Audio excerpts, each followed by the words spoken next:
At the USTR, Ms. Bay represents U.S. trade policy on IP matters, including negotiating and enforcing IPR provisions in free trade and World Trade Organization agreements, and also coordinates innovation policy issues in areas such as pharmaceuticals, medical technologies, and the intersection of IP trade rules and competition policy.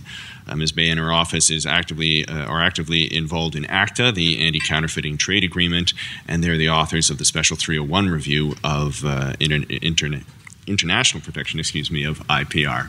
Rachel, thank you.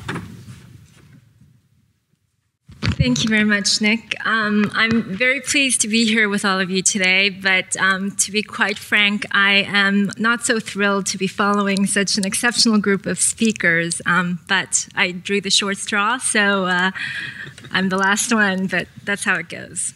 Anyway, again, as Nick said, my name is Rachel Bay. I'm Director for Intellectual Property and Innovation with the Office of the U.S. Trade Representative.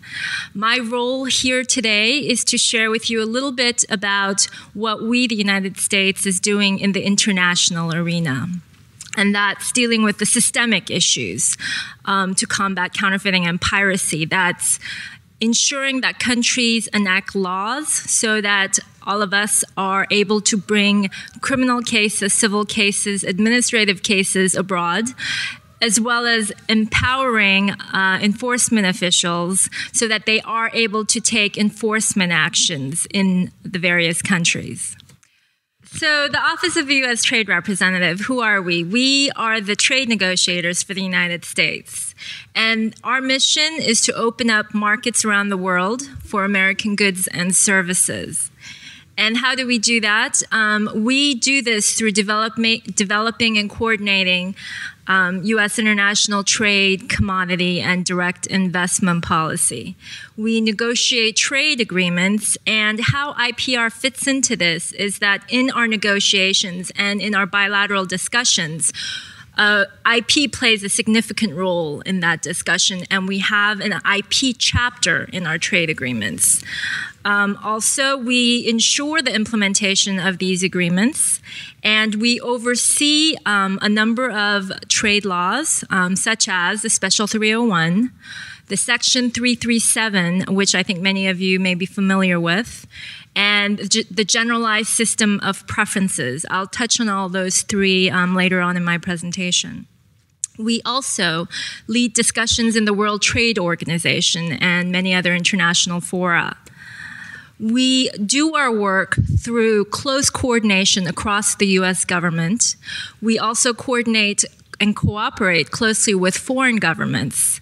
And we also obviously coordinate closely with affected industries because we need to hear from the people whose rights are being affected so that we may relay the message correctly to our trading partners. Intellectual property rights, as I think many of us know, is a critical part of the global economy, and it's vital to the health of the U.S. economy. Just to give you a more real sense of how important this is for the United States, the President's Council of Economic Advisors have found that approximately 1/3 of U.S. corporations' value is in knowledge assets in the form of intellectual property rights. And that makes up almost, or actually $5 trillion or more. So that's a significant, will have a significant impact on the U.S. economy. And then once we talk about goods such as pharmaceuticals, counterfeit car parts, counterfeit airplane parts, consumer electronics, wiring, counterfeiting and piracy is a significant risk to our health and safety as well. So this is a really important problem, and that's why recognizing the importance of intellectual property rights for this administration, IPR is an important priority. And so in order to address this important priority, the United States, the Office of the U.S. Trade Representative, uses a variety of trade tools.